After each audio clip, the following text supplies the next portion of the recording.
Ciao a tutti e benvenuti su Solfatara News. Prima di cominciare vi chiedo una cosa. Guardate bene le immagini che vi stiamo mostrando e provate a immaginare che non siano del 2025 ma di quasi 500 anni fa. Sapreste distinguere i fenomeni? Vi assicuro che sarebbe difficile, perché quello che i nostri droni hanno ripreso in questi giorni è incredibilmente simile a ciò che accadde alla vigilia dell'ultima eruzione dei Campi Flegrei. Restate con noi fino alla fine di questo video, perché quello che vi racconterò oggi potrebbe cambiare il modo in cui guardate queste fumarole. Un grazie speciale a chi ci sostiene con le donazioni e un invito a chi è nuovo. Iscrivetevi al canale e attivate la campanella, perché i segnali che stiamo vedendo non possono essere ignorati. E oggi, 29 settembre 2025, cade un anniversario pesantissimo, 487 anni esatti dall'eruzione del Monte Nuovo. Era il 29 settembre del 1538, quando i Campi Flegrei cambiarono volto per sempre. Le cronache raccontano che già dal 1470 la terra tremava, con una crisi sismica durata 2 anni che danneggiò molti edifici. E cosa vediamo oggi? Scosse frequenti, piccole ma costanti, che continuano a essere registrate nella stessa area, spesso percepite anche dalla popolazione di Pozzuoli. Nei decenni che precedettero l'eruzione si notò un aumento delle fumarole alla Solfatara, così intenso da bruciare la vegetazione circostante. E ora? Le nostre immagini mostrano proprio questo: piante danneggiate e nuove fumarole che si aprono a bocca grande, con getti di vapore sempre più potenti. Anche la pozza di fango, rimasta secca per mesi, da 3 giorni ribolle in modo impressionante, proprio come riportavano le cronache del Cinquecento. Poi ci fu il sollevamento del suolo. Il mare arretrò al punto da far emergere terre nuove, tanto che i viceré di Napoli dovettero emanare 2 editti per regolarne l'uso. Oggi vediamo lo stesso fenomeno, anche se più lento. Il bradisismo continua a sollevare il suolo di Pozzuoli, centimetro dopo centimetro. Negli anni immediatamente precedenti al 1538, l'attività sismica divenne incessante e la gente fu costretta a lasciare le case.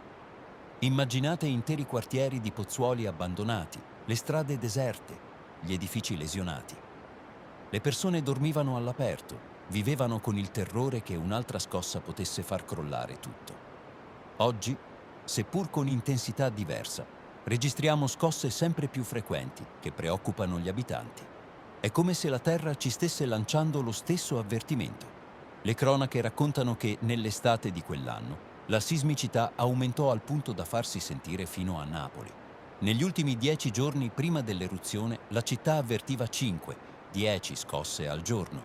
Le campane suonavano da sole, i muri delle case oscillavano e persino chi viveva a chilometri di distanza percepiva che qualcosa di enorme stava per accadere. Nei nostri giorni la frequenza sismica sta crescendo e ogni nuovo sciame viene paragonato da molti vulcanologi proprio a quei giorni. Il colpo di scena avvenne 30 ore prima dell'eruzione. Il mare si ritirò tra il lago d'Averno e il Monte Barbaro, lasciando migliaia di pesci all'asciutto. La gente corse a raccoglierli e a venderli nei mercati di Napoli, senza capire che quello spettacolo era il segno di un cataclisma imminente.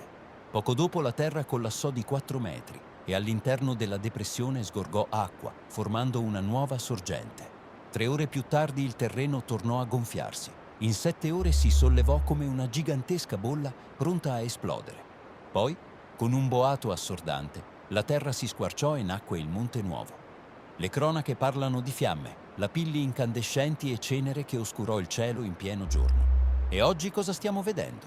Nuovi getti di vapore, pozze di fango che si riempiono improvvisamente, fumarole che si moltiplicano e che ci parlano di un sistema idrotermale sotto pressione. I paragoni sono troppi per far finta di nulla. Allora, come oggi, la Solfatara e i Pisciarelli furono protagonisti di segnali precisi: terremoti, sollevamenti, fumarole che aumentavano, acqua che ribolliva, vegetazione soffocata.